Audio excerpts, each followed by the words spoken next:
There comes a moment in every life when the external image begins to crack.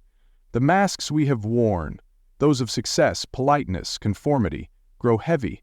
We feel the subtle ache of something unlived within us. This moment is not a crisis to be feared, but an initiation.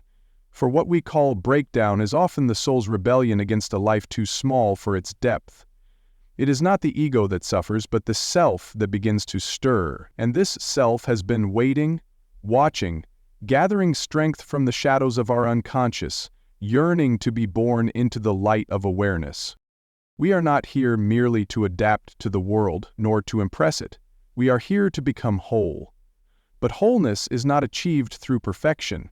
It is found in the tension between opposites, light and dark, conscious and unconscious, masculine and feminine, strength and vulnerability. The true journey begins when we stop trying to be good and start trying to be real. When we no longer seek approval, but integration. When we turn inward and listen to the parts of ourselves we have abandoned, exiled, or denied. For these very parts hold the key to our authenticity. The world has taught us to amputate the unacceptable pieces of ourselves. It taught us to bury our rage, our sensuality, our ambition, our grief. But what we repress does not disappear. It waits in the unconscious, shaping our lives from the shadows. That which we refuse to face within ourselves will show up as fate, as projection, as repetition. The partner we keep attracting, the pattern we cannot escape, the emptiness that success cannot fill.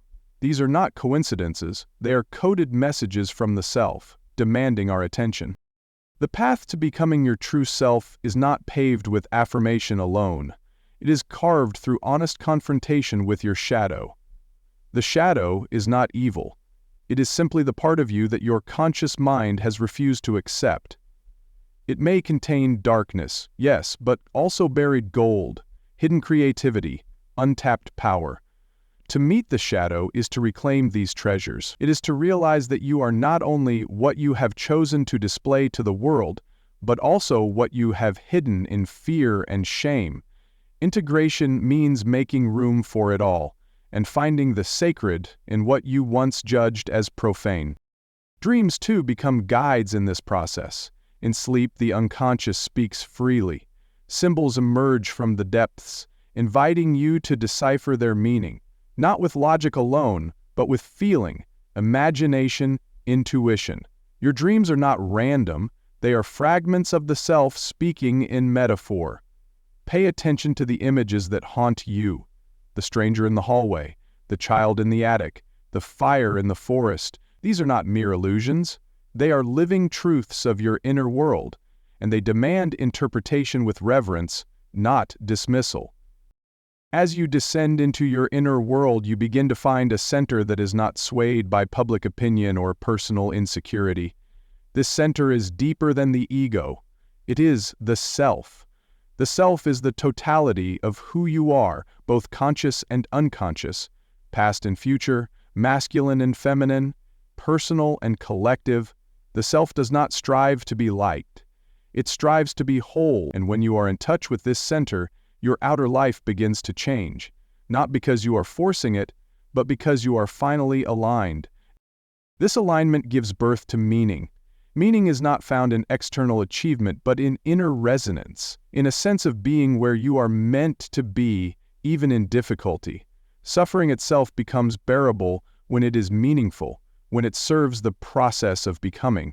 And this process, this unfolding of the self, is not a straight line. It spirals. It revisits old wounds with new awareness. It asks you to confront the same themes again and again, each time from a deeper place. But every step, every struggle, every return is sacred. It is part of the great work, to become who you were always meant to be. No one else can walk this path for you. It is a solitary journey, but not a lonely one. For as you become more whole, you find yourself connected to others in a truer way. Masks fall, defenses soften, and soul recognizes soul. Relationships become mirrors, not distractions. The world itself becomes a symbol-rich tapestry, each moment a message, each encounter a guide. You begin to see with different eyes not just what is, but what it means. You begin to live symbolically, mythically, soulfully. And so, the question is no longer how do I succeed, but who am I really? The answer is not found in roles, titles, or identities, but in the quiet, often painful, but ultimately liberating process of individuation. To become your true self is not to become perfect, it is to become whole. And in doing so, you return to the world not as a product of it, but as a presence within it, a light drawn from the darkness, a truth born from shadow, a soul awakened. In the pursuit of becoming who we truly are, most people make the mistake of aiming for perfection. They think the ideal version of themselves is one that is flawless, always composed, always admired. But this image is a distortion. The authentic self does not emerge from perfection, but from integration. There are vast regions of the psyche that live outside our conscious awareness, parts of us that we have ignored, repressed, or rejected. These parts do not vanish simply because we deny them. Instead, they reside in the unconscious, shaping our behaviors, choices, and relationships in ways we do not fully understand. What we call the shadow is the hidden repository of all the aspects of ourselves we have not yet accepted, and it is only by turning toward this shadow, rather than away from it, that we can begin the process of becoming whole. The shadow is not simply a collection of negative traits. It contains everything the ego has deemed unacceptable, regardless of moral judgment. This can include rage, envy, and selfishness, but also creativity, sensuality, confidence, and power. Many of these parts were cast into the shadow in childhood, when we learned that certain feelings or expressions led to disapproval or punishment. Over time, we created a persona, a mask that helped us survive, fit in, and feel worthy, but this persona is incomplete. It is a fragment of our total being, and the more we identify with it, the more alienated we become from the rest of ourselves. Integration is the act of welcoming back what was once exiled. It does not mean acting on every impulse or indulging in every desire, but rather acknowledging their existence and listening to their messages. Every emotion, every pattern, every symptom has something to teach us. Anger may signal a boundary that has been crossed. Sadness may reflect a need for release. Anxiety may point to an inner conflict between the persona and the deeper self. To ignore these signals is to remain fragmented. To face them with courage is to begin the work of inner unification. This work is not comfortable. It often involves confronting painful truths about ourselves. It demands that we let go of the illusion of who we think we should be and meet the reality of who we are. There will be resistance. The ego fears change. It prefers the familiar, even if that familiarity is laced with suffering. But the self longs for wholeness, and it will continue to speak through dreams, projections, synchronicities, and emotional disturbances until it is heard. The more we ignore the shadow, the more power it gains over us. But when we face it with openness and curiosity, it becomes a source of vitality and transformation. Wholeness is not a static state, but a dynamic balance between opposites. It means holding the tension between conflicting forces without collapsing into one side or the other. It means being able to say, "This too is part of me," without judgment. The integration of the shadow allows us to access a deeper form of authenticity, one that is grounded, resilient, and real. We no longer have to pretend, to hide, to perform. We can simply be, and in this being we find not only personal liberation, but also a deeper connection to others. When we accept our own darkness, we stop demanding perfection from others. We become more compassionate, more patient, more capable of true intimacy. This is the paradox of individuation, that by turning inward and embracing our inner complexity, we become more whole, and in doing so, more connected to the world around us. Within the depths of the human psyche lies a language older than words, a symbolic system that speaks in images, patterns, and archetypes. This language is not learned in schools or absorbed through reason. It emerges spontaneously from within, especially in dreams. Dreams are not random illusions, but carefully constructed expressions of the unconscious mind. They reveal the hidden tensions, unexpressed emotions, and emerging potentials that the conscious self has yet to recognize. To ignore dreams is to ignore the voice of the deeper self. But to approach them with reverence and curiosity is to open a dialogue with the most profound layers of our being. Every image in a dream is a symbol, something that stands for something more, often something that cannot be easily expressed in rational terms. The symbolic interpretation of inner experiences, especially dreams, serves as a bridge between the conscious ego and the unconscious psyche. The ego tends to operate in literal, surface-level logic. It wants things to be practical, understandable, and controlled. The unconscious, however, does not follow the rules of daylight reasoning. It expresses itself in metaphor, paradox, and transformation. A snake may not just be a snake. It could represent danger, healing, primal energy, or inner change.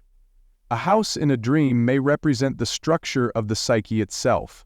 The more we train ourselves to see these symbols not as puzzles to be solved, but as messages to be felt, the more we move toward wholeness. Dreams are not only reflections of our inner landscape, they are also anticipatory. They often show us not who we are now, but who we are becoming. They offer glimpses into latent potential, warn us of unacknowledged dangers, or reintroduce us to parts of ourselves we have neglected. Recurring dreams, in particular, are signals that something vital is trying to reach consciousness. Nightmares, while frightening, are often the most urgent and truthful messages from the unconscious. They shake the ego out of its complacency and force us to confront what we have been avoiding. To listen to such dreams is to honor the deeper intelligence that resides within. This symbolic mode of understanding does not end with dreams. Daily life is filled with symbolic experiences that the ego tends to overlook. A chance encounter with a stranger, a meaningful coincidence, a strong emotional reaction to a work of art. All of these can carry symbolic weight. When approached with a symbolic attitude, life becomes a living myth, rich with personal significance. We begin to see that our inner world and outer world are not separate but deeply intertwined. Events in the external world often mirror inner dynamics. These mirrors are not illusions, they are invitations to awareness. Living symbolically does not mean escaping into fantasy or magical thinking. It means developing a deeper layer of perception. It means learning to see with the eyes of the soul. It requires slowing down, paying attention, and being willing to explore meanings that cannot be reduced to formulas. When we begin to take our inner images seriously, we begin to respect the reality of the psyche. We begin to sense that there is a guiding force within us that is shaping our path toward individuation. The symbolic interpretation of inner experiences allows us to enter into relationship with the self not as an idea, but as a living presence. This relationship is not always gentle or pleasant. The self challenges the ego, confronts its limitations, and leads it into unfamiliar territory. But through this relationship, the ego is transformed. It becomes more flexible, more grounded, more aligned with the totality of who we are. We no longer see ourselves as isolated fragments, but as expressions of a deeper wholeness. The symbolic dimension of life becomes a source of direction, insight, and renewal. It restores meaning to our suffering, depth to our joys, and coherence to the apparent chaos of existence.